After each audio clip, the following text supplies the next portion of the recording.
you got your crop tool, your spot removal tool, the red eye reduction tool, graduated filter tool, radial filter tool, and your brush. And the last three work in a similar kind of way. But I'm going to show you now, we're going to go do the spot removal tool. And just real quick one.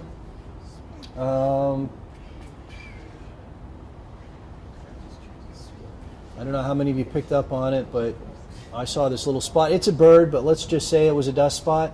You don't have to follow along with that. Just look up here. And I zoomed in.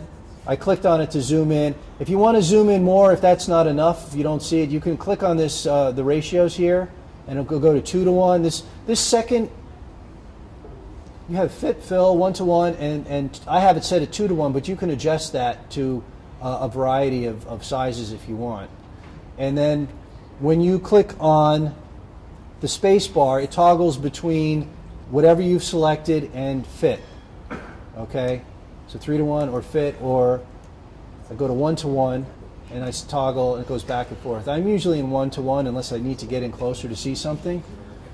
So let's just assume this was a dust spot. I'm going to tap on the Q key, which is a shortcut for spot removal tool.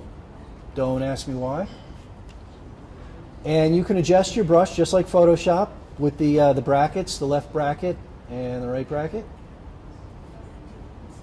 And if you click once, it's going to automatically look for a spot. Sometimes it makes a good selection, sometimes it doesn't.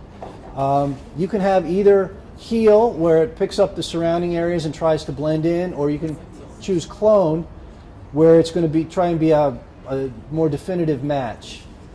Different things work in different situations. You can play around with the feathering, and you can play around with the opacity. I usually do full opacity. And that's gone. And that's all you need to do. But like I showed you before, that page down command, I would go through and find all the spots. And there's also a tool in here while this is activated. Down here, there's in the toolbar, it says visualize spots. If you click on that box, it goes to a black and white. And there's a slider here that can help you with masking and maybe can help spots stand out. I find it sometimes works, but not always. I'm going to zoom out, and sometimes, I don't know, can be helpful, but sometimes not. So you sort of have to find the balance of where things are. Like it's picking up a lot of the clouds here, which are totally fine, and I don't need that help. How did you get to visualize spots? It's not on It's on more recent versions.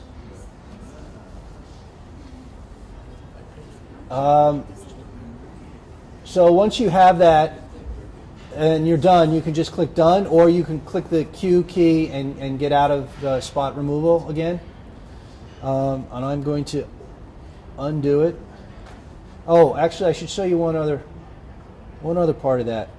If it chooses something that you don't like, you can move the selected area. So I could say, no, pull from here.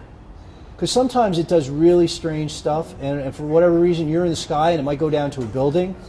And you can either, if you hit the / key, which is right under the question mark, that will make it reselect. So I'm hitting the / key and it's now picking different locations. Or if it's just out of whack and you want to pick it manually because you can easily see an appropriate patch of sky that you want to match it to, you can just click on the circle and drag it over to there. So